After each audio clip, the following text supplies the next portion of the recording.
Hello YouTube, I have a new book review for you, but before we get to that, there's three things you need to know in increasing order of importance. Number one, I got a haircut today. Looking sharp, huh? What do you say? Number two, today is my birthday. Happy birthday to me. And number three, my new book is finally available, Conform or Be Cast Out, The Literal Demonization of Nonconformists, available now from all fine booksellers online and in person. And if you want me to have a very happy birthday, I would ask that you please go order my book and leave a review for it, because that would make me so happy and have a wonderful year. It's going to be a great start to the next year coming up to 2022. And thank you for all your support. Now, on to the review. The book I'm talking about today is called 1 Billion Years to the End of the Earth. And this is written by a pair of Russian brothers, Arkady and Boris Strugatsky. These were writing in Soviet Russia as a team, and they wrote science fiction novels. And this is a part of the Penguin Sci-Fi Classics series that I discovered during my recent holiday to Great Britain. I love the design of these books. I love the kind of minimalist black and white with the purple font covers and these really interesting illustrations. These editions are only available in Britain, so if you want them in America, you have to order them from overseas. But they're so cool, and I want to get a bunch of them, and I've got 3 now at this point, but I'd like to get a bunch more because they look great on a shelf, and they're just awesome. And these are really interesting books. The selection that Penguin has come up with here. I previously talked about Anna Kavan's Ice, which has become one of my favorite books ever, which I discovered in this series. And this one is pretty interesting as well. It was published in 1977, originally in Russian. This is a translation, obviously, because my Russian is not good enough to read an entire science fiction novel. But it's quite a short book, and it's a very thought-provoking one. The essential plot is about a scientist, an astrophysicist named Dmitry Malyanov, who is working on his basically thesis about the interaction of stars and the various kind of interstellar detritus that floats around between stars. A very abstract kind of, not a lot of practical applications sort of dissertation that he's furiously scribbling away at. And he keeps getting distracted. Things keep coming up. Weird things, increasingly weird things, keep coming up to prevent him from continuing his work. And he thinks this is odd. And then he talks to some of his friends who are also scientists in a variety of fields, and he discovers that they're running into the same problem. Things keep happening to them that try to prevent them from finishing their work, which is all on different subjects and all in different fields and apparently unrelated to one another.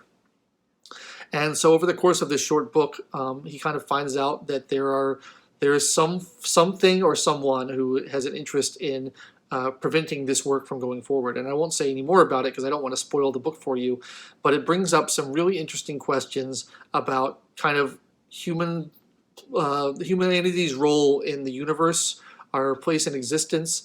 It brings up some questions about the nature of natural laws and how the universe works. It brings up questions about our responsibility and what we should do when put under pressure, how we should behave when put under pressure, courage, things like that. These are really interesting questions. I find that there's all these wide variety of themes that are kind of condensed into this little book.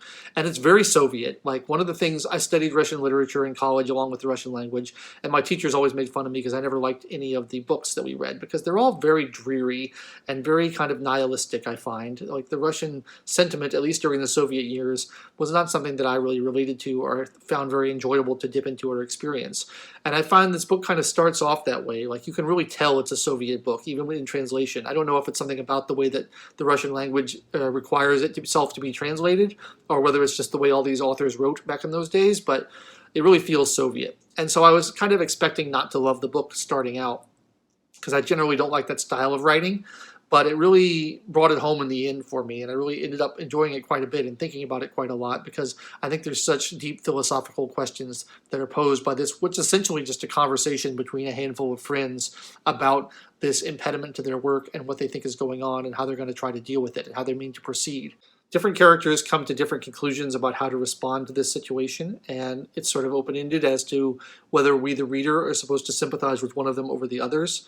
I think that there's ways of viewing all of their decisions as legitimate, and there's ways of viewing none of their decisions as legitimate, depending on how you interpret the book. This is regarded as a science fiction novel, but I think in a sense it is a science fiction novel because it deals with ideas, and I think that's sort of the fundamental feature of science fiction, is to work on these kind of forward-looking ideas and to meditate on them and think about the future and think about the way the world is, and I think that that's sort of a hallmark of science fiction. On the other hand, it's not science fiction in the sense that there's spaceships and robots and crazy new technologies and flying through different galaxies or aliens or anything like that. It's not science fiction in that sense, but it is science fiction in that it deals with some very abstract ideas and asks the reader to consider things that you may not have considered before. And I thought it was really enjoyable. And like I said, it's a quick read. It's like 150 pages. You can get through it fast, and it will make you ponder some of the great questions of life, which I like in a book. And so I'm going to return to this series and try to read some more of them. Most of the things that they publish, this Penguin Sci-Fi Classics, are not things that I have read before. A couple of them I have read before, but I'd like to read more of them because I think all the titles they've selected are just really thought-provoking and interesting. So I encourage people to check out the series if they haven't so far, because you may find something that you've never heard of, but is really speaks to you or you really respond to. So that's my review of 1 Billion Years to the End of the World. Really interesting book. I'd like to read more by these authors, Arkady and Boris Strugatsky. They apparently published many, many books together, and I think most of them have been translated into English. So I may seek out more of their work and find out what else they had to say, because I really enjoyed this one. This is sort of one of their later novels, as far as I understand. But thank you so much for watching. I'll be back again with another book review just as soon as I am able. And remember, order that copy of Conform or Be Cast Out, The Literal Demonization of Nonconformist. Happy birthday to me, and I'll see you next time.